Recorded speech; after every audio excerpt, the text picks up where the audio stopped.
দেখুন, যেটা আমাদের পেট্রোল এবং ডিজেল নিত্য প্রয়োজনীয় জিনিস, এবং সেটা আসামের যে লামডিং বদরপুর রুট, তাতে রেল যে আছে, যার মধ্য দিয়ে আমাদের ওয়াগনগুলো আসে পেট্রোল এবং ডিজেলের, সেগুলো ডিরেলমেন্ট হয়েছিল। রেলের যে ট্র্যাক, সেটা ডিরেলমেন্ট হয়েছে, অর্থাৎ প্রাকৃতিক কারণে বা অতিরিক্ত প্রেশারের কারণে, লোডের কারণে তাতে কিছু খানিকটা ত্রুটি দেখা দিয়েছিল।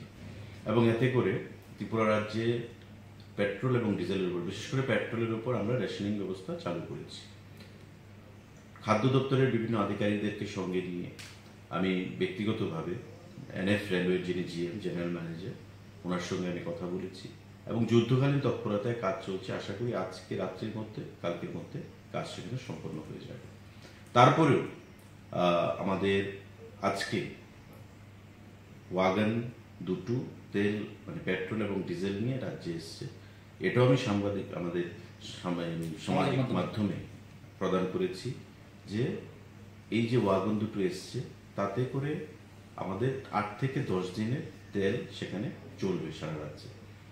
এবং এনএফ রেলওয়ে জিএম এর যা বক্তব্য, যে আগামীকালকে রাত্রির মধ্যে এই যে সারাইয়ের যে কাজ চলছে এই বদরপুর এবং লামডিং যে রোডে, সেটা সারাই হবে।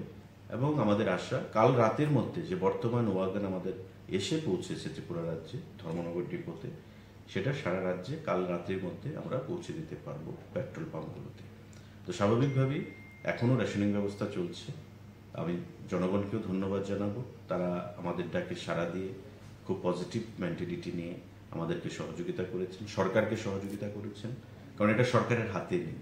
লামডিং বদরপুর রেডে আপনারা আগেও দেখেছেন, এবং প্রতি বর্ষার সময় জিনিসটা হয়, ইরোশন হয়, ল্যান্ডস্লাইড হয়, তাতে করে একটা অসুবিধা দেখা দিতে হয় পেট্রোল এবং ডিজেল সরবরাহের ক্ষেত্রে। কিন্তু এবার যেটা হয়েছে, রেল লাইনের মধ্যে ফাটল দেখা দিয়েছে এবং সেটা সারাই করতে কিছু সময় লেগেছে। তো আশা করি আগামীকাল রাতের মধ্যে সমস্ত জায়গায় পেট্রোল ডিজেল পৌঁছে যাবে এবং পুনরায় আমাদের যে সরবরাহ পেট্রোল এবং ডিজেলের সমস্ত ক্ষেত্রে পাম্পগুলোতে, সেগুলো আমরা পুনরায় চালু করতে পারব।